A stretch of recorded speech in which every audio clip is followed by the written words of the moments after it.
ডিসেম্বরের একেবারে শেষের দিকে সে 31st নাইট উদযাপন হয়ে থাকে এবং এর সাথে আমাদের তরুণরা অনেক ঘনিষ্ঠভাবে জড়িয়ে যাচ্ছে, মিশে যাচ্ছে, এই কালচারের সাথে মিশে একাকার হয়ে যাচ্ছে।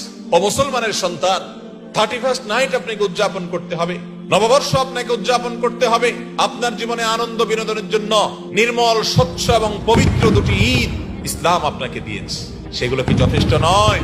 যত উৎসব আছে, মানুষ নিজের প্রবৃত্তির পূজা করে যেগুলো করে, এই সমস্ত উৎসবের পেছনে ভোগ আছে, কোনো ত্যাগ নেই, সেগুলোতে কোনো নির্মলতা নেই, সেগুলোতে কোনো পবিত্র আনন্দ নেই। এই জন্য দেখবেন 31st নাইটের আনন্দে মানুষ মাদকে আসক্ত হয়ে মদ খেয়ে বুধ হয়ে পড়ে, আল্লাহর দেয়া নেয়ামত আকল বিবেক এটাকে নষ্ট করে, পাপাচারের পথে পা বাড়ায়।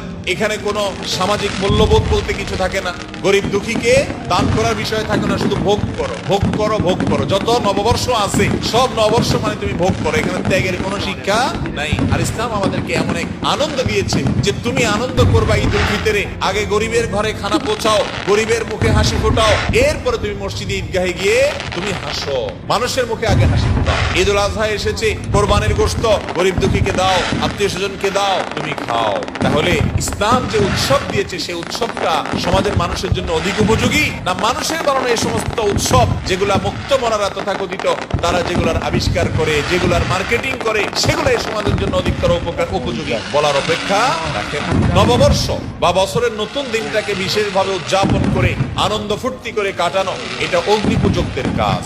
তারা নাইরোজ পালন করতো। নাই ফার্সিতে মানে নতুন, রোজ মানে দিন, নাইরোজ মানে হলো নতুন দিন, তার মানে বছরের প্রথম দিন, এটা তারা পূজা করত।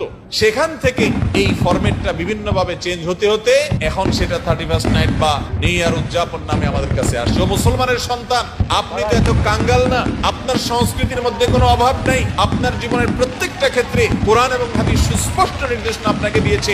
আপনি অন্য কারোর কালচার যদি ধার করে আনতে হয় তাহলে মনে রাখতে হবে আপনি কেমন যেন আপনি সমুদ্রে পড়ে থেকে পানি পানি করে চিৎকার করছেন।